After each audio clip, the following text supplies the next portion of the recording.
Je m'appelle Brewster, j'ai 34 ans et jusqu'à récemment, j'étais un ingénieur logiciel vivant d'un chèque de paie à l'autre, du moins, c'est ce que ma famille pensait. En tant que cadet, j'ai toujours tiré la courte paille. Quand ma mère m'a envoyé un texto pour un dîner de famille, je n'avais aucune idée qu'ils allaient annoncer qu'ils me prenaient ma chambre d'enfant. Mais alors qu'ils me souriaient d'un air suffisant, je détenais un secret qui allait tout changer. Avant que je vous raconte comment ce dîner de famille s'est transformé en le moment le plus satisfaisant de ma vie, dites-moi d'où vous regardez. Cliquez sur j'aime et abonnez-vous. Si vous avez déjà été le laissé-pour-compte de la famille qui a enfin eu son moment de gloire, pour comprendre pourquoi ce dîner a été un moment si crucial, vous devez en savoir un peu plus sur ma famille. J'ai grandi dans une modeste maison de 2 étages dans un quartier de classe moyenne en périphérie de Chicago.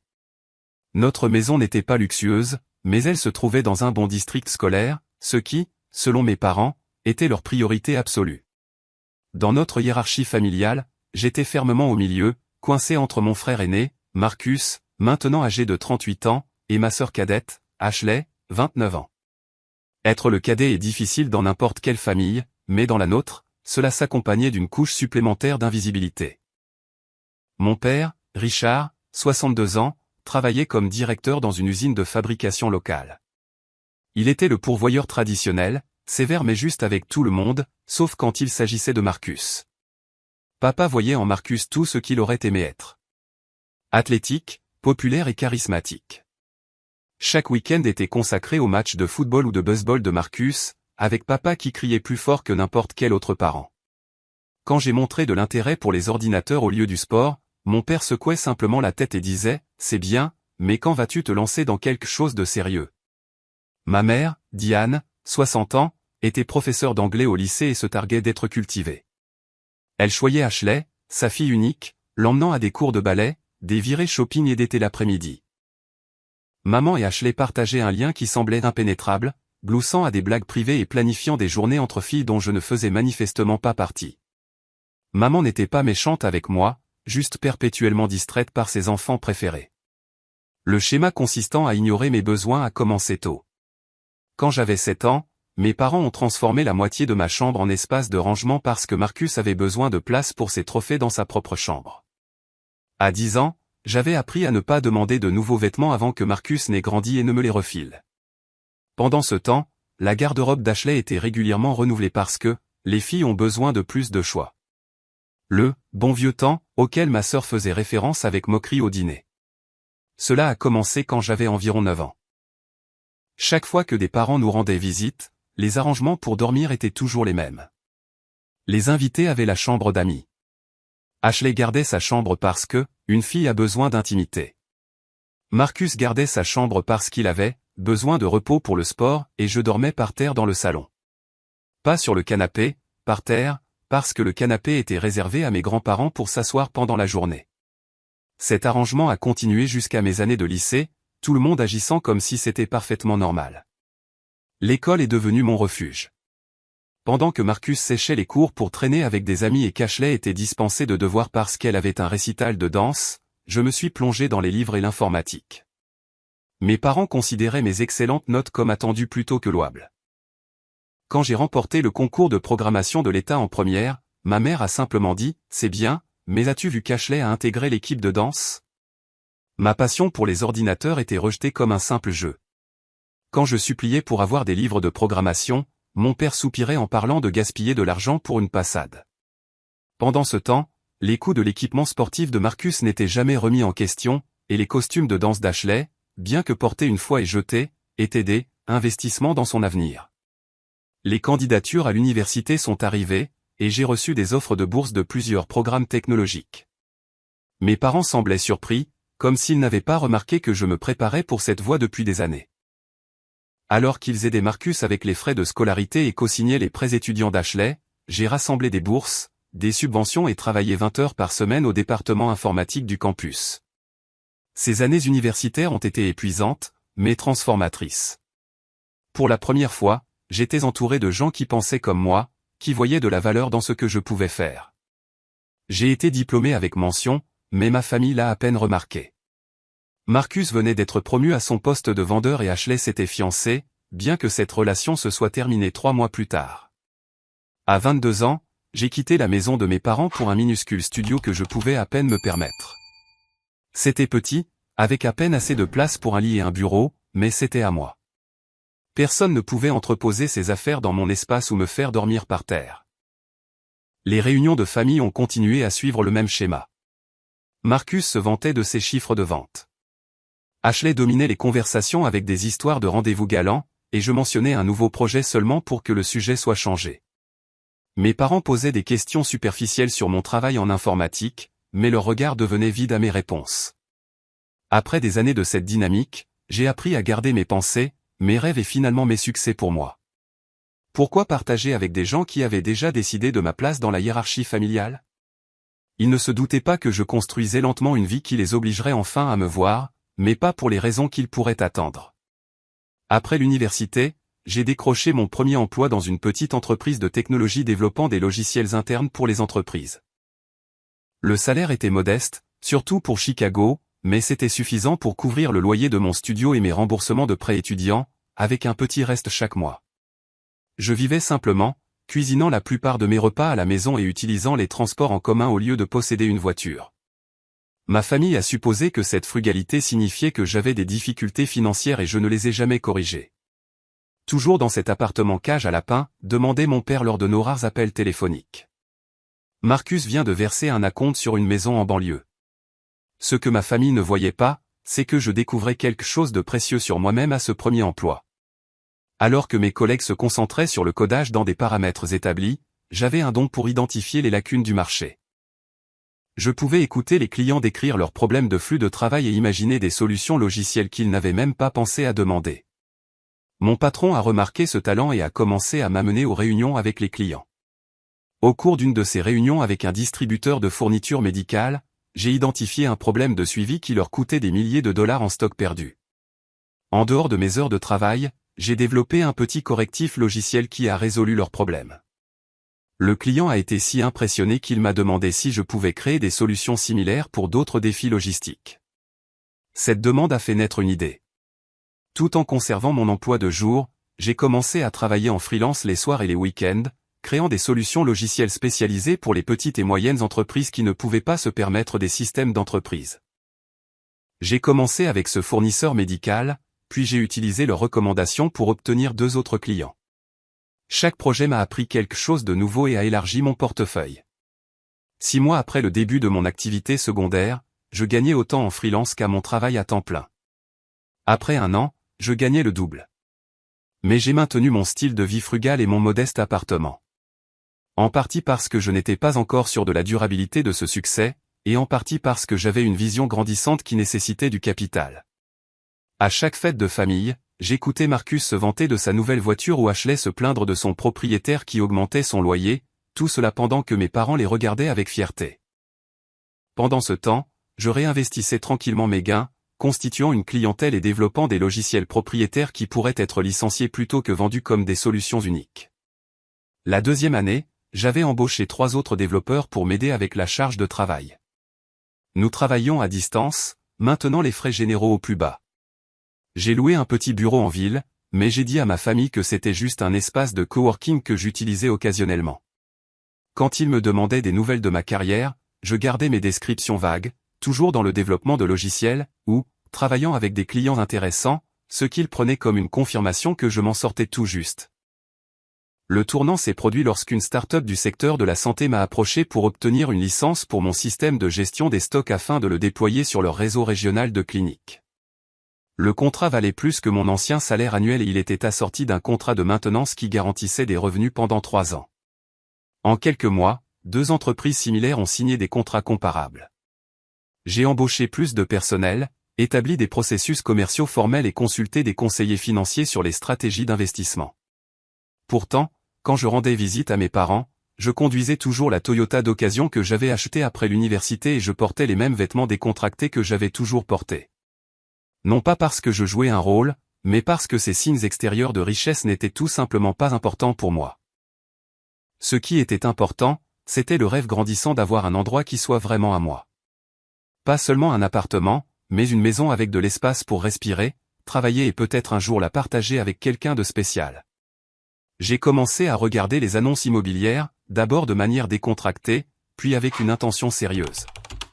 Pendant 6 mois, j'ai cherché la propriété parfaite. Je voulais quelque chose avec du caractère, de l'espace pour un bureau à domicile, une bonne lumière naturelle et un emplacement qui rendrait mon trajet jusqu'au bureau raisonnable. J'ai regardé des condos modernes, des maisons de banlieue et des lofts urbains, mais rien ne me convenait jusqu'à ce que mon agent immobilier m'appelle au sujet d'une propriété nouvellement mise en vente. C'était une maison victorienne restaurée dans un quartier historique avec 4 chambres, un espace bureau dédié, un sous-sol aménagé, parfait pour une salle de sport, et un jardin magnifiquement paysagé. Les anciens propriétaires avaient mis à jour tous les systèmes tout en préservant les parquets d'origine, les moulures et les vitraux. Quand j'ai franchi la porte d'entrée, j'ai su immédiatement que c'était chez moi. Le prix demandé était substantiel, plus que ce que j'avais initialement prévu de dépenser, mais bien dans mes moyens compte tenu de la croissance de l'entreprise. J'ai fait une offre le jour même, et après quelques négociations, elle a été acceptée. Le processus de clôture a duré 2 mois pendant lesquels je n'ai absolument rien dit à personne dans ma famille. Ce moment serait juste pour moi, jusqu'à ce que je décide de le partager. Le jour où j'ai signé les derniers papiers et reçu les clés a été surréaliste. Debout dans le salon vide avec ses plafonds de 12 pieds et ses baies vitrées, j'ai ressenti un sentiment d'accomplissement qui n'avait rien à voir avec le fait de prouver quoi que ce soit à ma famille et tout à voir avec la réalisation de ma propre vision. Ce soir-là, alors que j'étais assis par terre dans ma nouvelle maison avec un dîner à emporter, mon téléphone a vibré avec un texto de ma mère. Dîner de famille pour prendre des nouvelles ce samedi à 18 h. Tout le monde sera là. Ne sois pas en retard. J'ai regardé le message, puis ma maison vide et j'ai ri du timing. Il ne se doutait pas de ce qui allait arriver. Le texto de ma mère semblait assez innocent. Dîner de famille pour prendre des nouvelles ce samedi à 18 h.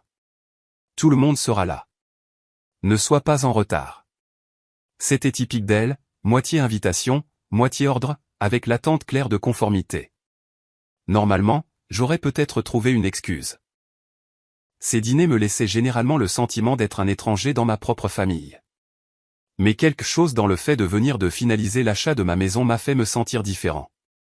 Peut-être était-il temps de les affronter avec ma nouvelle réalité. J'ai répondu par un simple « je serai là », ce qui a provoqué une réponse immédiate de ma mère. Merveilleux. Je prépare le rôti de bœuf préféré de ton père. Pas mon préféré, bien sûr, mais c'était la norme. Alors que samedi approchait, je me suis trouvé étrangement calme. La semaine passée avait été un tourbillon de réunions avec des entrepreneurs au sujet de rénovation mineure dans ma nouvelle maison et de finalisation des papiers avec mon agent immobilier.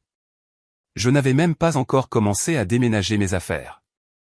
La maison se tenait vide, attendant que ma vision la remplisse. Le trajet jusqu'à la maison de mes parents a duré 45 minutes depuis mon appartement. J'avais fait ce trajet d'innombrables fois, mais aujourd'hui, la route familière semblait différente. Je suis passé devant le parc où Marcus avait joué au baseball, et papa n'avait que rarement manqué un match. Je suis passé devant le studio de danse où maman avait passé des heures à attendre Ashley pendant les répétitions. Puis il y avait la bibliothèque publique où je m'étais appris des langages de programmation en attendant que quelqu'un se souvienne de venir me chercher. Quand je suis arrivé dans l'allée de ma maison d'enfance, j'ai été frappé par sa petite taille. La maison coloniale de 2 étages qui avait semblé si imposante autrefois avait maintenant l'air modeste. La peinture bleue s'écaillait légèrement et les arbustes avaient besoin d'être taillés. J'ai remarqué que le panier de basket au-dessus du garage était toujours suspendu à la hauteur parfaite pour Marcus, installé quand j'étais trop petit pour l'utiliser correctement. J'ai vérifié ma montre. 17h58, pile à l'heure, mais comme d'habitude, tout le monde était déjà là. Le SUV surdimensionné de Marcus occupait plus que sa juste part de l'allée, me forçant à me garer dans la rue. À travers la fenêtre du salon, je pouvais voir du mouvement et entendre des rires. Ils avaient commencé à se rassembler sans moi, un autre petit rappel de ma place dans l'ordre familial. Prenant une profonde inspiration, j'ai marché jusqu'à la porte d'entrée. Avant que je puisse frapper, elle s'est ouverte pour révéler ma mère, une cuillère en bois à la main. Brewster, enfin. Tout le monde est là depuis des lustres, a-t-elle dit, se penchant pour un rapide baiser sur la joue. J'ai 2 minutes d'avance, maman, ai-je souligné doucement. Elle a balayé mon commentaire d'un geste de la main. Eh bien, entre. Entre. Ton père a ouvert une bouteille de vin. Le salon était bondé. Mon père occupait son fauteuil habituel, un verre de cabernet à la main. Marcus et sa femme, Jennifer, étaient assis sur le canapé, leurs 2 enfants, Emily et Jacob, jouant sur des tablettes à leurs pieds. Ashley était perché sur la coudoir du canapé, textant rapidement sur son téléphone. Le retour du fils prodigue, a annoncé mon père avec ce qu'il pensait être de l'humour. « Comment va ton petit appartement ?»« Il va bien, » ai-je dit, acceptant le verre de vin à moitié vide que ma mère m'a mis dans les mains. Clairement, ils avaient commencé à boire bien avant 18 heures. Toujours au même endroit. « Ça fait combien de temps maintenant ?»« 7 ans, a demandé Marcus, sans lever les yeux de son propre téléphone. 5, ai-je corrigé, mais personne ne semblait avoir remarqué. Tu devrais penser à acheter quelque chose, a ajouté Jennifer. Constituer un capital au lieu de jeter de l'argent par les fenêtres en loyer. Nous pourrions te recommander notre agent immobilier si tu veux. J'ai réprimé un sourire. Je garderai ça à l'esprit. Ashley a finalement levé les yeux de son téléphone. Comme s'il pouvait se permettre quoi que ce soit sur ce marché. Ses emplois dans la technologie ne paient pas ce que les gens pensent. Avant que je puisse répondre, ma mère a annoncé que le dîner était prêt, m'évitant d'avoir à décider si je devais corriger leurs idées fausses tout de suite. La salle à manger avait été réaménagée depuis ma dernière visite. La table principale était dressée pour les adultes, mes parents, Marcus et Jennifer. Une table pliante avait été installée dans le coin pour moi, Ashley et les enfants de Marcus. Certaines choses ne changeaient jamais. À 34 ans, j'étais toujours à la table des enfants. Alors que nous nous installions, j'ai remarqué d'autres changements dans la maison. Le salon avait de nouveaux meubles, et la cuisine avait été modernisée avec des appareils en acier inoxydable. Mes parents avaient clairement fait des rénovations, ce qui rendait ce qui s'est passé ensuite encore plus ironique. La conversation pendant la première partie du dîner a suivi des schémas familiers. Marcus a dominé en parlant de ses dernières réalisations commerciales et des activités de ses enfants. Jennifer a ajouté des détails sur leurs récentes vacances en famille en Floride. Ashley a partagé des histoires dramatiques sur son travail dans une agence de marketing et ses derniers désastres amoureux. Mes parents posaient des questions pour les faire parler pendant que je mangeais tranquillement mon rôti. Quand il y a finalement eu une accalmie dans la conversation, mon père s'est raclé la gorge et s'est levé, verre de vin à la main, regardant fixement ma mère. Elle a hoché la tête de manière encourageante. « Puisque nous sommes tous là, » a-t-il commencé. « Votre mère et moi voulions partager une nouvelle. J'ai supposé qu'ils allaient annoncer des vacances ou peut-être leur projet de retraite. Au lieu de cela, les yeux de mon père se sont posés directement sur moi. « Brewster, tu sais, nous avons gardé ta chambre à peu près la même depuis que tu as déménagé, » a-t-il dit, ce qui n'était pas tout à fait vrai. La moitié était devenue un débarras il y a des années, et le bureau pour lequel j'avais économisé avait été donné à Ashley quand elle avait besoin d'un espace d'étude. Eh bien, a poursuivi mon père. Marcus et Jennifer amènent les enfants plus souvent, et avec Emily et Jacob qui grandissent, ils ont vraiment besoin de plus d'espace quand ils restent ici. Ma mère a sauté sur l'occasion, sa voix trop enjouée. Alors, nous avons tous décidé qu'il était logique de finalement rénover ta vieille chambre en une véritable chambre d'amis pour eux. Nous allons enlever tes vieux posters et acheter un lit plus grand la semaine prochaine. Ce n'est pas comme si tu l'utilisais de toute façon, a ajouté Marcus avec un haussement d'épaule. Je suis resté très immobile, la fourchette suspendue à mi-chemin de ma bouche. Ils me l'annonçaient, sans me le demander. Non pas qu'ils aient besoin de ma permission. C'était leur maison. Mais la supposition que je m'en ficherais en disait long. Ashley a ricané, faisant tourner son verre de vin. Tu vas devoir dormir par terre, comme au bon vieux temps, quand tu viendras, a-t-elle ajouté, faisant référence à ses vacances d'enfance avec un sourire qui n'atteignait pas ses yeux.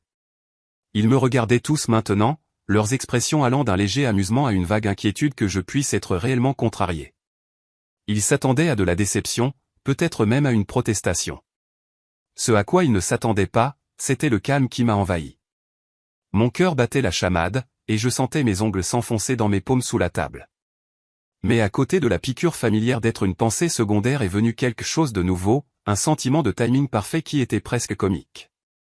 Je leur ai souri en retour, ce qui n'était clairement pas la réaction qu'ils attendaient. « Est-ce que ça va ?» a demandé ma mère, soudainement incertaine. « Bien sûr », ai-je dit d'un ton léger. « C'est votre maison. » Marcus, ressentant peut-être une pointe de culpabilité, s'est penché en avant. « Et, on peut te trouver un matelas gonflable pour quand tu viens. » Un de ces bons. Quelle générosité, ai-je pensé. Mais j'ai continué à sourire, me demandant combien de temps je devais laisser ce moment se dérouler avant de révéler mes propres nouvelles. Le dîner s'est poursuivi avec une tension sous-jacente suite à l'annonce de mes parents. Ils s'attendaient clairement à ce que je montre une certaine déception à l'idée de perdre ma chambre d'enfant, et mon acceptation calme semblait les déstabiliser. Nous pensions que tu pourrais être contrarié, a risqué ma mère, passant les haricots verts pour la deuxième fois. Pourquoi serais-je contrarié, ai-je demandé doucement. Comme l'a dit papa, je ne vis plus ici. Mon père a hoché la tête vigoureusement. Exactement. Et la famille de Marcus a besoin de l'espace. Ils viennent un week-end sur 2. Les enfants adorent rester chez mamie et papy, a ajouté Jennifer, comme pour justifier davantage la décision. J'ai jeté un coup d'œil aux enfants de Marcus, tous deux absorbés par leur tablette, même à table. Ils n'avaient pas levé les yeux une seule fois pendant toute la conversation. De plus, a ajouté Ashley, ta chambre reçoit la meilleure lumière du matin. Ce serait du gâchis de la laisser vide la plupart du temps. Ma chambre avait en effet une bonne lumière. Pas que quelqu'un s'en soit soucié quand j'y vivais et que j'avais demandé un bureau près de la fenêtre pour lire. À l'époque, mon père avait insisté pour que la pièce soit plus belle avec le lit sous la fenêtre, peu importe ce que je voulais. Nous pensons la peindre dans une belle couleur neutre, a continué ma mère, s'échauffant sur le sujet maintenant que je n'avais pas fait de scène. Peut-être un gris clair. Et nous prendrons un lit queen size pour remplacer ton vieux lit simple. Ça a l'air sympa, ai-je dit en prenant une gorgée d'eau. Sous la table, ma main s'est resserrée sur ma serviette. Ce n'était pas la chambre elle-même qui me dérangeait. C'était le schéma familier où mes besoins et mes sentiments étaient une pensée secondaire, s'ils étaient même une pensée tout court. Nous emballerons tes affaires, a ajouté mon père. Bien qu'il ne reste pas grand-chose, juste quelques vieux livres et ces magazines d'informatique que tu collectionnais. Ces magazines d'informatique étaient des revues de programmation qui avaient aidé à lancer ma carrière, mais je doutais qu'ils reconnaissent leur valeur. Plus probablement, ils finiraient à la poubelle de recyclage sans une seconde pensée. En fait, ai-je dit, je pourrais passer le week-end prochain pour récupérer ce qui reste. Il n'y a pas d'urgence, a dit ma mère d'un ton dédaigneux. Nous ne commencerons les rénovations que le mois prochain. Marcus nous aide à trouver un entrepreneur, n'est-ce pas, chérie? Marcus a hoché la tête d'un air important. Je connais un gars qui a fait notre salle de bain principale. Il est cher, mais ça en vaut la peine. La conversation s'est orientée vers les plans de rénovation, tout le monde donnant son avis sur les couleurs de peinture, les meubles et si le placard devait être agrandi. Personne n'a demandé s'il y avait quelque chose dans ma vieille chambre que je pourrais vouloir garder. Dans leur esprit, j'étais passé à autre chose depuis longtemps, emportant tout ce qui avait de la valeur avec moi. Alors qu'ils débattaient des mérites des différentes options de revêtement de sol, j'ai senti une oppression familière dans ma poitrine. C'était le même sentiment que j'avais eu enfant lorsque mes réalisations n'étaient pas reconnues ou que mes préférences étaient ignorées. Mais maintenant, au lieu de l'impuissance qui l'accompagnait habituellement, j'ai ressenti quelque chose de nouveau, un sentiment de liberté. Cette chambre, cette maison, ces dynamiques ne me définissaient plus. Vous voulez bien m'excuser une minute, ai-je demandé en me levant de la table pliante. Je dois aller aux toilettes. Personne n'a vraiment accusé réception de mon départ. En marchant dans le couloir, je me suis arrêté devant la porte de mon ancienne chambre. J'ai tourné la poignée et je suis entré. La pièce était plus petite que dans mon souvenir, et en effet, une grande partie était déjà devenue un débarras. Des boîtes étiquetées, décorations de Noël, et, affaires d'université d'Ashley, étaient alignées le long d'un mur. Mon lit simple restait, mais le bureau avait disparu, tout comme la plupart des posters qui avaient autrefois décoré les murs. Une seule étagère contenait encore certains de mes vieux livres de programmation et quelques romans de science-fiction que j'avais adorés adolescent. J'ai passé mon doigt le long de l'étagère, recueillant de la poussière. Cela faisait des années que personne n'avait correctement nettoyé ici. Dans le coin se trouvait le vieux coffre en bois où j'avais gardé mon premier ordinateur, acheté avec mes gains en tondant des pelouses et en pelletant de la neige. Je l'ai ouvert, m'attendant à moitié à ce qu'il soit vide. Mais il était là, l'imposant ordinateur de bureau qui avait tout commencé. Debout dans cette pièce, entouré des vestiges de mon enfance relégués au statut de débarras, j'ai pris une décision. Je pouvais révéler mon succès maintenant, regarder leur choc, et peut-être faire face aux tentatives inévitables de réécrire notre histoire familiale. où je pouvais les laisser continuer à me considérer comme l'enfant secondaire un peu plus longtemps. J'ai fermé le coffre, jeté un dernier regard autour de la pièce et suis retourné à la table à manger où la conversation sur les rénovations se poursuivait sans relâche. « Et ce coffre dans le coin ?» demandait ma mère. « Devrions-nous le mettre au grenier ?»« Débarrassez-vous-en » a suggéré Marcus. « Il est vieux et prend de la place. On pourrait mettre une belle commode à la place. » Ce coffre appartenait à grand-père, ai-je dit doucement en me rasseyant à ma place. Il me l'a donné pour mon 10e anniversaire. Il y eut un moment de silence gêné. « Oh » a dit ma mère.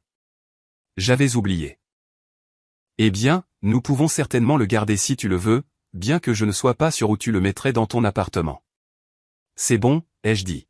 « Faites ce que vous pensez être le mieux. » Mon père, sentant peut-être ma résignation, a essayé d'alléger l'atmosphère. « Alors, Brewster, quoi de neuf ? Toujours dans la même entreprise. » Avant que je puisse répondre, mon téléphone a sonné. J'ai regardé l'écran. C'était mon agent immobilier. Timing parfait. « Désolé, je dois prendre cet appel, » ai-je dit, sans bouger de la table. « C'est important. » Ma mère a froncé les sourcils face à cette entorse à l'étiquette de la table, mais j'ai quand même répondu, portant le téléphone à mon oreille. « Allô, Brewster à l'appareil. »« Bonjour, Brewster. C'est Sarah de Cornerstone Realty. Je voulais juste vous informer que tous les papiers pour la maison sont finalisés. Le transfert de propriété est terminé et tout est officiellement enregistré. Tout est en ordre. » Je n'ai pas pu m'empêcher d'afficher un sourire sincère. « C'est une excellente nouvelle, Sarah. Merci d'avoir tout géré si bien. » « Avec plaisir. Les clés sont prêtes quand vous voudrez les récupérer, bien que vous ayez déjà le jeu de la clôture.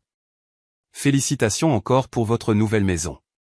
Merci encore. Je passerai lundi pour récupérer le jeu de clés supplémentaires et vous déposer cette bouteille de vin que je vous ai promise. » J'ai raccroché et j'ai levé les yeux pour trouver toute ma famille me regardant avec des expressions confuses. « Nouvelle maison ?» a demandé mon père, sa fourchette suspendue à mi-chemin de sa bouche. « C'était quoi, ça ?» Pendant un instant, j'ai envisagé de minimiser la chose. Les vieilles habitudes ont la vie dure. Mais assis là, à la table des enfants, dans la maison où j'avais toujours été une pensée secondaire, quelque chose a changé en moi. C'était le moment. « En fait, » ai-je dit calmement. « C'est ce que j'allais vous dire. Je viens de finaliser l'achat d'une maison. » Le silence est tombé sur la table. Ashley a été la première à le rompre. « Tu as acheté une maison ? Comme une vraie maison ? Ou tu veux dire un de ces minuscules studios en condo ? » Une vraie maison, ai-je confirmé. 4 chambres, 3 salles de bain, un bureau, un sous-sol aménagé, un jardin. C'est une maison victorienne restaurée à Lincoln Park. Ma mère a eu le souffle coupé. Lincoln Park était l'un des quartiers les plus chers de Chicago. « C'est impossible », a dit Marcus catégoriquement. « Ces maisons se vendent des millions. Tu travailles dans une start-up technologique. » J'ai pris une gorgée d'eau, savourant le moment plus que je ne l'aurais probablement dû. En fait, je possède une entreprise de technologie. Je l'ai créée il y a environ 4 ans, développant des solutions logicielles spécialisées pour les industries de la santé et de la logistique. Nous nous en sortons plutôt bien. « Tu possèdes une entreprise ?» a répété mon père, incrédule. « Depuis quand ? » Comme je l'ai dit, environ 4 ans. J'ai gardé mon emploi de jour la première année jusqu'à ce que les choses décollent. Maintenant, nous avons 12 employés et des clients dans tout le Midwest. « Mais tu n'as jamais rien dit », a dit ma mère, la voix faible. J'ai haussé les épaules. Personne n'a vraiment demandé. Jennifer, toujours pratique, a été la première à se ressaisir. « Eh bien, c'est merveilleux, Brewster. Félicitations. »« Merci, » ai-je dit. Je suis excité à ce sujet. La maison a besoin de quelques mises à jour mineures, mais elle est en excellent état général. Parquet d'origine partout, vitraux dans la salle à manger, et une cuisine de chef qui a été rénovée l'année dernière. La suite parentale occupe tout le 3e étage. Je pouvais voir mon père faire des calculs mentaux, essayant de comprendre à quel point mon entreprise devait être prospère pour que je puisse me permettre une telle propriété. L'expression d'Ashley était passée du scepticisme à quelque chose de plus proche de la jalousie. Je ne comprends pas, a-t-elle dit. Si tu as eu tant de succès, pourquoi as-tu vécu dans ce minuscule appartement tout ce temps? Je voulais d'abord investir dans l'entreprise, ai-je expliqué. Et j'attendais la bonne propriété. L'immobilier à Chicago n'est pas quelque chose dans lequel on se précipite. Marcus, ne voulant jamais être en reste, s'est raclé la gorge. Eh bien, c'est un excellent timing, alors, a-t-il dit avec un enthousiasme forcé. Avec ta vieille chambre en cours de conversion, tu auras beaucoup de place pour que nous venions te rendre visite à la place. Ma mère a hoché la tête rapidement. Oui, nous pourrions venir voir la nouvelle maison une fois que tu seras installé, peut-être pour Thanksgiving cette année. C'était remarquable de voir à quelle vitesse la dynamique avait changé. Soudain, mes parents me regardaient avec quelque chose qui ressemblait à du respect, probablement pour la première fois de ma vie d'adulte. Ce serait bien, ai-je dit sans m'engager, bien que j'ai besoin de temps pour meubler correctement l'endroit. C'est complètement vide pour le moment. Bien sûr, a dit mon père, attrapant la bouteille de vin pour remplir son verre. Pas de précipitation. Mais cela mérite un toast à la nouvelle maison de Brewster et à son entreprise. Les verres ont été levés et des félicitations offertes. Mais je pouvais voir les rouages tourner derrière leurs yeux. Ils réévaluaient tout ce qu'ils pensaient savoir de moi, recalibrant leur compréhension de la hiérarchie familiale. Alors que le choc initial s'estompait, les questions ont commencé. Quelle était la taille réelle de l'entreprise? Que faisait exactement mon logiciel? Combien de chambres avait la maison, déjà? Le quartier était-il sûr? Avais-je des photos qu'ils pouvaient voir? J'ai répondu calmement à chaque question, sans exagérer ni minimiser mon succès. Je leur ai montré quelques photos de la maison que l'agent immobilier avait envoyée, regardant leurs yeux s'écarquiller devant les plafonds de 12 pieds, les boiseries élaborées et les pièces spacieuses qui faisaient paraître leur maison modeste en comparaison. C'est toute une surprise, a finalement dit ma mère, sa voix prise entre la fierté et autre chose. Peut-être du regret. La vie est pleine de surprises, ai-je répondu, pensant à toutes les années où ils m'avaient négligé, supposé le pire de mon potentiel et m'avaient relégué à la périphérie des considérations familiales.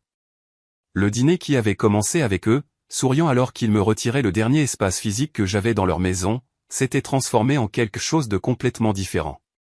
Maintenant, ils étaient assis dans un silence stupéfait, contemplant la réalité que le fils qu'ils avaient toujours sous-estimé avait tranquillement construit une vie qui dépassait leurs attentes. Je n'ai pas ressenti la justification que j'aurais pu imaginer. Au lieu de cela, il y avait une reconnaissance douce amère que le succès n'avait pas changé qui j'étais pour eux. Il n'avait changé que la façon dont ils me percevaient. Et cette prise de conscience était peut-être la chose la plus précieuse que j'ai retirée de cette soirée. Alors que le choc de mon annonce s'estompait, un silence inconfortable est tombé sur la salle à manger. Mes parents ont échangé des regards, une communication sans parole que je reconnaissais de mon enfance, et ils essayaient de trouver comment réagir sans perdre la face. Tu dois très bien gagner ta vie, a finalement dit mon père, sa voix soigneusement neutre. Bien que j'ai du mal à croire que tu aies dirigé une entreprise prospère tout ce temps sans le mentionner. Il y avait une pointe dans ces mots. Pas tout à fait une accusation, mais presque. L'implication était claire. Soit j'exagérais mon succès maintenant, soit je l'avais délibérément caché. Aucune des deux options ne me mettait en valeur à ses yeux. Je l'ai mentionné, ai-je répondu calmement. Tu te souviens quand je t'ai dit que je développais des solutions logicielles personnalisées pour des clients du secteur de la santé? C'était le début. Le front de ma mère s'est plissé. Je pensais que c'était juste du travail en freelance, personnalisé pour des clients du secteur de la santé. C'était le début. Le front de ma mère s'est plissé. Je pensais que c'était juste du travail en freelance, des petits boulots. Ça a commencé comme ça, ai-je reconnu. Mais ça a grandi. Marcus s'est penché en avant, soudainement intéressé. De quel genre de revenus parlons-nous? À la louche. Bien sûr, ce serait sa première question. Pas ce que l'entreprise faisait ou à quel point j'avais travaillé dur pour la construire, mais combien d'argent elle rapportait. Nous sommes une société privée, ai-je dit, évitant la question directe, mais nous sommes assez stables pour que je me sente à l'aise d'investir dans l'immobilier. Brewster a toujours été modeste quant à ses réalisations, a dit Jennifer, me surprenant par son soutien. Vous vous souvenez quand il a gagné ce concours de programmation à l'université et qu'il l'a à peine mentionné? Je lui ai jeté un regard reconnaissant. Jennifer avait toujours été le membre le plus perspicace de la famille par alliance, remarquant occasionnellement quand j'étais négligé lors des rassemblements. Je ne comprends toujours pas pourquoi tu as gardé tout ça secret, a insisté Ashley, son ton entre la blessure et l'accusation. Nous sommes une famille. Les familles partagent les bonnes nouvelles. J'ai réfléchi à ces paroles. Est-ce que je voulais ouvrir cette porte? Une fois ouverte, elle ne pourrait plus être refermée. Mais en regardant leur visage, confus, légèrement sur la défensive, et recalibrant leur vision de moi en temps réel, j'ai décidé que la vérité était attendue depuis longtemps. Est-ce qu'on le fait? Ai-je demandé doucement. Partager les bonnes nouvelles équitablement, je veux dire. De quoi parles-tu? Bien sûr que nous le faisons, a dit ma mère. Mais il y avait de l'incertitude dans ses yeux. Maman, quand j'étais sur la liste du doyen chaque semestre à l'université, cela méritait à peine une mention au dîner du dimanche. Quand j'ai obtenu cette bourse pour mon master, papa a changé de sujet pour parler de la promotion de Marcus. Quand je vous ai dit que j'avais commencé à faire du conseil, Ashley m'a interrompu pour parler de son nouvel appartement. Mon père s'est agité inconfortablement dans son fauteuil. Nous avons toujours été fiers des réalisations de tous nos enfants. De certaines réalisations plus que d'autres, ai-je dit. Les mots n'étaient pas amers, juste factuels. Ce n'est pas juste, a protesté Marcus. Nous t'avons toujours soutenu. Vraiment, ai-je demandé, le regardant droit dans les yeux. Quand est-ce que tu m'as demandé des nouvelles de mon travail pour la dernière fois? Pas juste comment va le boulot, mais en montrant un réel intérêt pour ce que je fais. Il a ouvert la bouche, puis l'a refermée, incapable de se souvenir d'un exemple précis. J'ai arrêté de partager parce qu'il est devenu clair que mes succès ne correspondaient pas au récit familial, ai-je continué. Dans notre histoire familiale, Marcus est celui qui réussit, Ashley est la créative, et moi, eh bien, je suis juste le cadet qui est bon en informatique. Les yeux de ma mère ont brillé de larmes inattendues. Brewster, ce n'est pas comme ça que nous te voyons. N'est-ce pas? Quand je vous ai dit que j'avais développé un nouveau système de gestion des stocks à Noël dernier, papa m'a demandé si je pouvais réparer son imprimante. Ça a été comme ça toute ma vie. La table est redevenue silencieuse. Le seul son, le tic-tac de l'horloge grand-père dans le couloir. Mon père regardait son verre de vin tandis que ma mère tamponnait ses yeux avec une serviette. C'est Marcus qui a finalement rompu le silence. Alors, tu as acheté cette maison pourquoi? Pour nous prouver que nous avions tort? J'ai secoué la tête. Non, Marcus. Je l'ai achetée parce que je la voulais. Parce que j'ai travaillé dur et que j'ai réussi. Et il est temps que j'ai une maison qui reflète cela. Tout ne tourne pas autour de cette famille. Ces derniers mots sont restés en suspens dans l'air, presque choquants par leur franchise. Dans notre famille, tout avait toujours tourné autour de la famille, ou plutôt de la famille telle que mes parents la définissaient, avec Marcus et Ashley au centre et moi en orbite à la périphérie. Je pense que ce que ton frère essaie de dire, intervint doucement Jennifer, c'est qu'il s'est construit une vie que nous n'avons pas pleinement appréciée, et c'est quelque chose sur quoi nous devrions tous réfléchir. Mon père s'est raclé la gorge. Eh bien, malgré les malentendus passés, c'est une bonne nouvelle. Tu as bien réussi, mon fils, et nous sommes heureux pour toi. Les mots étaient justes, mais ils arrivaient des décennies trop tard pour sembler entièrement sincères. Pourtant, c'était un début. Ma mère, toujours pratique, même dans les moments d'émotion, est passée à la logistique. Quand est-ce que tu emménages? As-tu besoin d'aide?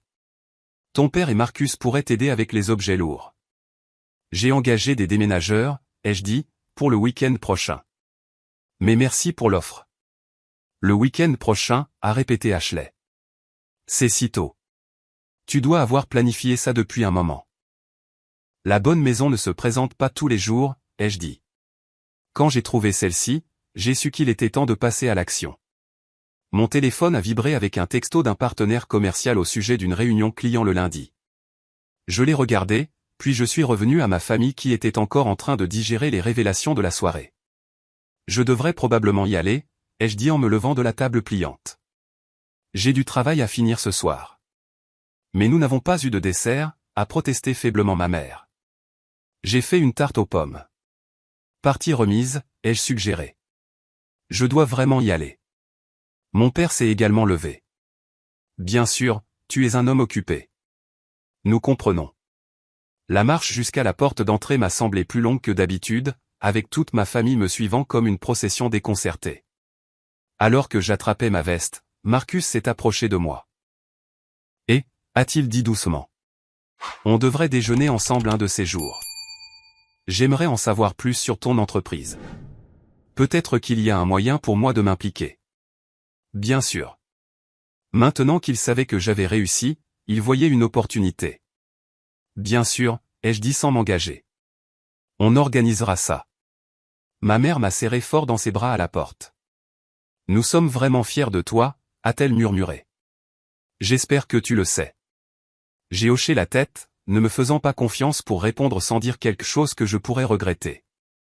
En marchant vers ma voiture, j'ai entendu mes parents, mon frère et ma sœur parler à voix basse sur le porche derrière moi. Je n'ai pas pu distinguer tous les mots, mais j'ai attrapé des bribes. Point n'aurait jamais deviné. Point tout ce temps. Point devrions-nous quand même rénover sa chambre? J'ai souri pour moi-même en montant dans ma voiture. La chambre n'avait plus d'importance. J'avais une maison entière maintenant. Ma maison, achetée avec mon succès, conçue pour mon confort. Pour la première fois, je définissais mon propre espace au lieu d'accepter les miettes d'espace que les autres m'accordaient. En m'éloignant de ma maison d'enfance, je me suis senti plus léger, comme si j'avais déposé un fardeau que je portais depuis des années. Le fardeau de chercher la validation de personnes qui ne m'avaient jamais vraiment vu. Ce soir, enfin, ils avaient eu un aperçu de qui j'étais vraiment. Pas seulement le cadet tranquille, mais un entrepreneur à succès, un propriétaire, quelqu'un qui avait construit quelque chose de précieux selon ses propres termes. La vraie révélation ne concernait pas la maison, ni même l'entreprise. C'était la prise de conscience que je n'avais plus besoin de leur approbation ou de leur compréhension. J'avais trouvé mon propre chemin, et il m'avait mené à un endroit où il ne s'attendait jamais à ce que j'arrive. Cette nuit-là, je ne suis pas allé à mon appartement, mais à ma nouvelle maison. Elle se tenait sombre et vide, attendant que je la remplisse de lumière et de vie. J'ai déverrouillé la porte d'entrée, suis entré dans le hall d'entrée résonnant, et j'ai ressenti un sentiment de possibilité qu'aucun dîner de famille ne pourrait jamais diminuer. Les jours qui ont suivi la révélation du dîner ont apporté une rafale de messages de ma famille que je n'avais jamais connue auparavant. Mon téléphone, habituellement silencieux à l'exception des appels professionnels, vibrait constamment avec des textos de mes parents, frères et sœurs qui avaient soudainement tant de choses à dire. Le message de mon père est arrivé en premier, le lendemain matin du dîner. Très fier de ta réussite, mon fils. J'aimerais en savoir plus sur cette entreprise à toi. Peut-être un déjeuner la semaine prochaine. En 34 ans, je ne me souvenais pas que mon père ait jamais initié un déjeuner juste avec moi. C'était toujours des repas de famille ou rien. L'approche de ma mère était plus indirecte. J'ai trouvé certains de tes vieux livres d'informatique en fouillant dans ta chambre. Je pensais que tu pourrais les vouloir avant que nous commencions les rénovations. Ils ont l'air importants. Les mêmes livres qui prenaient la poussière depuis des années, soudainement jugés importants, maintenant qu'ils étaient liés à mon succès. Le texto d'Ashley était le plus transparent. Oh mon Dieu, grand frère. Je n'arrive pas à croire que tu nous aies caché ça. Besoin d'aide pour la décoration intérieure de ta nouvelle maison. C'est littéralement ce que je fais à l'agence de marketing, l'aménagement d'espace et tout ça. Je pourrais totalement te mettre en contact avec nos fournisseurs, aussi. Grosse réduction. Je n'ai répondu immédiatement à aucun d'entre eux, ayant besoin de temps pour digérer le changement dans la dynamique familiale qui s'était produit du jour au lendemain. Ce n'était pas que je voulais les punir, mais je devais établir que mon temps et mon attention étaient précieux, quelque chose qu'ils n'avaient jamais semblé considérer auparavant. 3 jours après le dîner, Marcus a appelé alors que j'étais en réunion avec des clients. J'ai laissé l'appel aller sur la messagerie vocale. Brewster, c'est Marcus. Écoute, j'ai réfléchi à ce que tu as dit au dîner, sur le fait qu'on ne te posait pas de questions sur ton travail. Tu as raison, et je suis désolé pour ça. Bref, j'ai eu quelques idées sur ton entreprise, des opportunités d'investissement, peut-être. Rappelle-moi quand tu auras un moment. Quand j'ai finalement rappelé son appel ce soir-là, son enthousiasme était palpable. Te voilà. J'essayais de te joindre, a-t-il dit, comme si mon indisponibilité était inhabituelle plutôt que notre schéma de communication normal. J'ai été occupé par le travail et les préparatifs du déménagement, ai-je expliqué. C'est vrai. C'est vrai. La nouvelle maison. Jennifer et moi en parlions. Nous adorerions la voir une fois que tu seras installé. peut-être amener les enfants pour un week-end. Je parie qu'ils adoreraient explorer une maison aussi grande. J'ai pensé à ces enfants qui avaient à peine reconnu mon existence au dîner. Maintenant, on s'attendait soudain à ce qu'ils aient carte blanche dans ma nouvelle maison. On verra. Il faudra un certain temps avant que je sois entièrement prêt pour les inviter. Bien sûr, pas de précipitation, a-t-il dit rapidement, puis il s'est raclé la gorge. Alors, à propos de ton entreprise, j'ai réfléchi. Avec mon expérience en vente et ton expertise technique, on pourrait former une sacrée bonne équipe. J'ai du capital que je pourrais investir, peut-être rejoindre l'entreprise dans un rôle de développement commercial. Voilà. La vraie raison de son nouvel intérêt pour ma vie, non pas pour réparer notre relation, mais pour capitaliser sur mon succès. C'est une pensée intéressante, ai-je dit prudemment. Mais nous ne cherchons pas d'investisseurs pour le moment.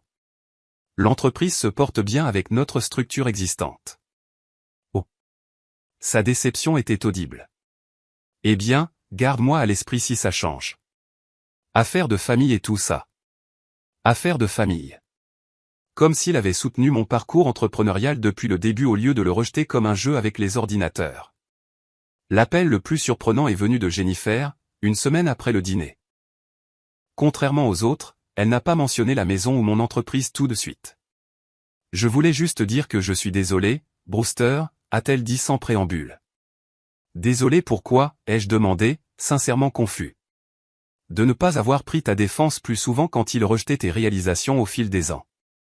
Je le remarquais, mais je n'ai jamais rien dit.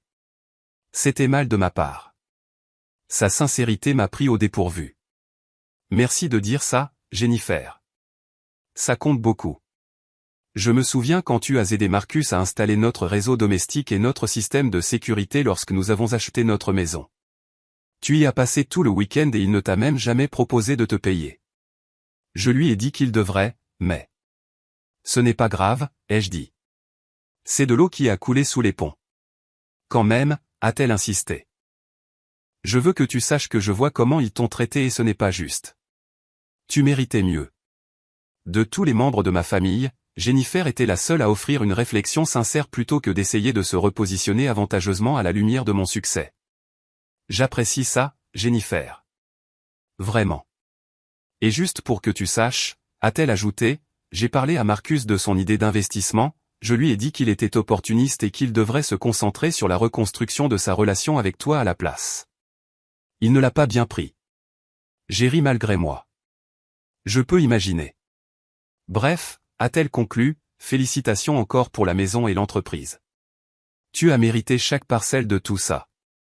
La rencontre la plus gênante a eu lieu lorsque mes parents ont insisté pour déposer mes, bien importants, de mon ancienne chambre, se présentant à mon appartement sans prévenir le samedi matin suivant. Nous étions dans le quartier, a expliqué ma mère, bien qu'il n'y ait aucune raison pour qu'ils soient dans mon secteur un week-end. Ils ont monté 2 boîtes de taille moyenne, haletant après les 3 étages à pied. Cet immeuble n'a pas d'ascenseur, a demandé mon père en posant sa boîte avec un bruit sourd. Non, il n'en a pas, ai-je dit en leur offrant de l'eau. Mais ça n'aura bientôt plus d'importance. Je déménage le week-end prochain. Ma mère a regardé autour du studio qui avait été ma maison pendant 5 ans. Il était petit mais soigné, avec un mobilier minimal et un bureau dominant un coin, mon premier espace de travail où l'entreprise avait commencé. Je n'arrive pas à croire que tu aies vécu comme ça tout en dirigeant une entreprise prospère, a-t-elle dit, son ton suggérant que je les avais délibérément trompés plutôt que de simplement vivre selon mes moyens. Il a servi son but, ai-je dit. Je n'avais pas besoin de plus d'espace jusqu'à maintenant. Mon père a ouvert l'une des boîtes, révélant les revues de programmation que j'avais mentionnées, quelques vieux manuels et quelques souvenirs d'enfance. Ta mère a pensé que tu voudrais peut-être ça avant que nous ne vidions tout. Merci, ai-je dit, bien que j'ai déjà emporté tout ce qui était vraiment important il y a des années. Alors, a dit ma mère, s'installant sans y être invitée sur ma chaise de bureau. Parle-nous un peu plus de cette maison. Quand pourrons-nous la voir? Une fois que je serai installé et aménagé, ai-je répondu. Probablement pas avant quelques semaines au moins. Des semaines, a répété mon père comme si j'avais dit des mois ou des années. Ça ne prendra sûrement pas si longtemps. Ta mère et moi pourrions aider. Nous sommes plutôt doués pour organiser une maison. L'ironie de les voir proposer d'organiser ma nouvelle maison alors qu'ils n'avaient jamais respecté mon espace dans la leur ne m'a pas échappé. J'apprécie l'offre, ai-je dit, mais j'ai une vision pour l'endroit. Je veux prendre mon temps et bien faire les choses. Une vision, a répété ma mère en souriant comme si j'avais dit quelque chose d'amusant. Eh bien, je suppose que tout le monde a ses propres idées en matière de décoration. Mon père s'est raclé la gorge. Ta mère et moi avons parlé de la situation de la chambre. Ça y est, ai-je pensé. Nous pensons que nous n'avons peut-être pas besoin de convertir ta chambre tout de suite. Elle pourrait rester telle qu'elle pendant un certain temps encore, juste au cas où. Juste au cas où quoi? Au cas où ma maison et mon entreprise se révéleraient être des mensonges élaborés, au cas où j'échouerais et aurais besoin de revenir à la maison. Les implications piquaient plus qu'elles n'auraient dû. Ce n'est pas nécessaire, ai-je dit fermement. Poursuivez vos plans. La famille de Marcus a besoin de l'espace et je n'en aurai plus besoin. Ils ont échangé un regard que je n'ai pas tout à fait pu interpréter. De la déception peut-être que je ne sois pas plus reconnaissant pour leur considération tardive. Eh bien, si tu es sûr, a dit ma mère. Je le suis, ai-je confirmé. Après leur départ, j'ai examiné le contenu des boîtes. La plupart étaient destinées à être données ou stockées. Mais au fond de la deuxième boîte, j'ai trouvé quelque chose d'inattendu, un certificat encadré de ce concours de programmation de l'État que j'avais gagné au lycée. Je ne l'avais jamais encadré. Ma mère a dû le faire récemment, se sentant peut-être coupable d'avoir rejeté cette réussite à l'époque. C'était un petit geste, des années trop tard, mais cela suggérait que ma révélation du dîner avait peut-être suscité une réflexion sincère. Pas assez pour changer fondamentalement notre dynamique familiale, mais peut-être assez pour planter les graines d'une plus grande compréhension. À l'approche du jour du déménagement, je me suis retrouvé à répondre à plus d'appels et de messages de membres de ma famille. Ashley voulait savoir si j'avais besoin de recommandations de meubles. Ma mère m'a interrogé sur les articles de cuisine essentiels dont je pourrais avoir besoin. Marcus s'est enquis du quartier et de la valeur des propriétés, évaluant toujours mon succès en des termes qu'il comprenait. J'ai répondu poliment mais brièvement à chaque message, maintenant une distance amicale. Le schéma de nos interactions familiales était trop établi pour changer du jour au lendemain, et je me méfiais de leur nouvel intérêt pour ma vie. Était-ce une préoccupation sincère ou simplement une recalibration maintenant que mon statut dans la hiérarchie familiale avait changé? Le moment le plus révélateur est survenu lors d'un appel avec mon père 3 jours avant mon déménagement. Ta mère se pose des questions sur Thanksgiving, a-t-il dit après quelques banalités sur la logistique du déménagement. D'habitude, c'est nous qui recevons, mais avec ta nouvelle maison. Eh bien, elle pensait que tu voudrais peut-être recevoir cette année. J'ai presque éclaté de rire. Pendant des décennies, Thanksgiving s'était tenu chez eux, avec des traditions et des plans de table aussi fermement établis que des lois naturelles. La dinde de ma mère, la découpe de mon père, le toast de Marcus, le dressage de table d'Ashley. La suggestion que je puisse recevoir représentait un changement sismique dans la politique familiale. Je ne pense pas que je serai prêt à recevoir si tôt, ai-je dit. Restons à la tradition cette année. Si tu es sûr, a-t-il dit, semblant presque déçu. Mais nous serions heureux de venir chez toi. Bien sûr qu'il le serait, ai-je pensé. Maintenant que ma maison était plus grande et plus impressionnante que la leur, ils étaient impatients de s'y rassembler. L'ironie ne m'a pas échappé. En emballant mon appartement cette semaine-là, triant les possessions accumulées au fil des années de vie modeste, j'ai réfléchi à la rapidité avec laquelle tout avait changé. Pas ma situation, qui s'améliorait progressivement depuis des années, mais la perception de ma famille de moi et de ma place dans leur vie. C'était une prise de conscience douce amère. La validation que j'aurais pu autrefois ardemment désirer me semblait maintenant creuse, venant comme elle le faisait seulement après une preuve matérielle de mon succès. Pourtant, il y avait aussi une certaine liberté à être enfin vu comme la personne capable et accomplie que j'étais devenu, malgré leurs attentes limitées. La veille du déménagement, je me suis tenu dans mon appartement vide une dernière fois. Ce petit espace avait été témoin de la naissance de mon entreprise. Des nuits tardives de codage, les premiers appels de clients, la prise de conscience progressive de mon potentiel. Il m'avait bien servi, ce modeste tremplin vers quelque chose de plus grand. Demain, j'emménagerai dans ma nouvelle maison, non pas comme le cadet négligé cherchant l'approbation, mais comme un homme à succès qui avait construit quelque chose de précieux selon ses propres termes. Et même si ma famille ne comprendrait peut-être jamais pleinement le parcours qui m'avait mené ici, cette compréhension n'était plus essentielle à mon estime de soi. C'était peut-être là le changement le plus significatif de tous. 6 mois sont passés plus vite que je n'aurais pu l'imaginer. Ma maison victorienne s'est transformée d'une coquille vide en un véritable foyer qui reflétait non seulement mon succès, mais aussi qui j'étais vraiment. Je l'ai meublée avec soin, pièce par pièce, créant des espaces qui servaient à la fois la fonction et le confort plutôt que d'exhiber la richesse. Le bureau à domicile est devenu le cœur de la maison. Une pièce spacieuse avec des bibliothèques intégrées, de grands moniteurs et une vue sur le jardin où je pouvais regarder les saisons changer. La cuisine, déjà magnifiquement rénovée par les anciens propriétaires, est devenue un lieu où j'ai découvert une nouvelle joie de cuisiner pour moi-même et occasionnellement pour des amis. Les chambres d'amis sont restées minimalistes mais accueillantes, prêtes pour les visiteurs que je voulais vraiment recevoir.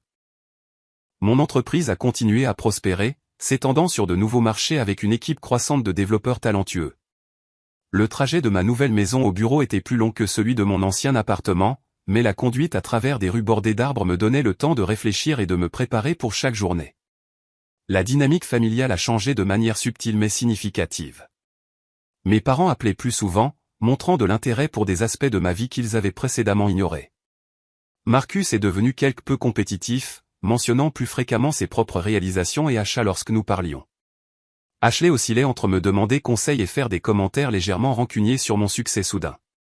3 mois après avoir emménagé, j'ai finalement invité mes parents à voir la maison. Leur réaction a été tout ce que j'aurais pu attendre. Ma mère alternait entre des éloges excessifs et des suggestions subtiles de changement, tandis que mon père errait de pièce en pièce, calculant mentalement la superficie et la valeur de la propriété. « C'est quelque chose, mon fils », a-t-il dit alors que nous étions dans le salon avec ses plafonds de 12 pieds et sa cheminée d'origine. « Tu as vraiment bien réussi. »« Merci, papa », ai-je répondu. « Il a fallu beaucoup de travail pour en arriver là. Je suppose que nous ne comprenions pas vraiment ce que tu construisais toutes ces années, a ajouté ma mère, passant la main le long de la rampe ornée de l'escalier principal. Tu ne nous l'as jamais vraiment expliqué. J'ai souri légèrement. J'ai essayé, maman, de nombreuses fois. Elle a détourné le regard, reconnaissant peut-être la vérité dans mes paroles. Eh bien, nous essayons de comprendre maintenant. C'était une petite reconnaissance, mais significative venant d'elle. Mes parents n'avaient jamais été doués pour admettre leurs torts, surtout envers leurs enfants. Le moment le plus guérisseur est survenu lors d'un dîner tranquille avec juste mes parents dans ma nouvelle maison, environ 5 mois après cette annonce familiale fatidique. Ma mère, après son 2e verre de vin, a évoqué le passé d'une manière qu'elle n'avait jamais fait auparavant. Je pense que nous avons peut-être favorisé Marcus et Ashley quand vous étiez petits, a-t-elle dit en regardant son assiette. Pas intentionnellement, mais c'est arrivé. Mon père s'est agité inconfortablement mais a hoché la tête. Ton frère me ressemblait beaucoup. Sportif, extraverti. Je le comprenais. Et Ashley était la petite dernière et la seule fille.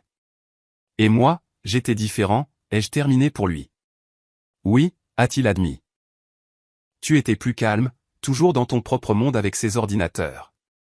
Je ne comprenais pas ce que tu faisais ni pourquoi c'était important. Nous sommes fiers de toi maintenant, a ajouté rapidement ma mère. Tellement fiers de ce que tu as accompli. Je sais, ai-je dit.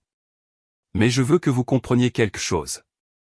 Je suis la même personne que j'étais avant que vous ne connaissiez la maison et l'entreprise. Ma valeur n'a pas changé. Votre perception de celle-ci a changé. Ils sont restés silencieux un long moment, absorbant cette vérité inconfortable. Tu as raison, a finalement dit mon père. Et je suis désolé qu'il ait fallu ça pour nous le faire voir. Ce n'était pas une guérison complète des vieilles blessures, mais c'était un début honnête. Nous avons commencé à construire un nouveau type de relation. Pas parfaite, retombant encore occasionnellement dans de vieux schémas, mais avec une nouvelle base de respect mutuel qui avait manqué auparavant. Marcus et moi avons établi une relation plus distante mais cordiale. Il a finalement cessé de poser des questions sur les opportunités d'investissement et a plutôt commencé à me demander conseil sur sa propre carrière, ce que je lui ai donné volontiers quand on me le demandait. Ses enfants, maintenant des visiteurs bienvenus chez moi, ont montré un intérêt surprenant pour le codage lorsque j'ai mis en place un jeu de programmation simple pour eux lors d'une visite. Ashley a peut-être eu le plus de mal à s'adapter à la nouvelle dynamique familiale. Ayant toujours été la benjamine de la famille, elle a eu du mal avec mon statut élevé, mais même elle a progressivement trouvé sa place, surtout après que je l'ai aidé à négocier un meilleur poste dans son agence de marketing en utilisant certaines des compétences commerciales que j'avais développées. Quant à moi, le changement le plus profond n'était pas dans ma situation de vie ou même dans mes relations familiales, mais dans la façon dont je me voyais.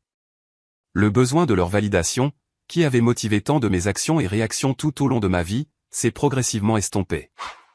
J'en suis venu à comprendre que le vrai succès ne se mesure pas en mètres carrés ou en solde bancaire, mais par l'intégrité avec laquelle vous vivez votre vie et l'impact positif que vous avez sur les autres.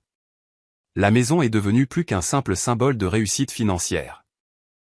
Elle est devenue un lieu où je pouvais enfin être pleinement moi-même, sans excuse ni explication. Un lieu où j'ai invité des amis qui m'appréciaient bien avant que j'aie un succès matériel.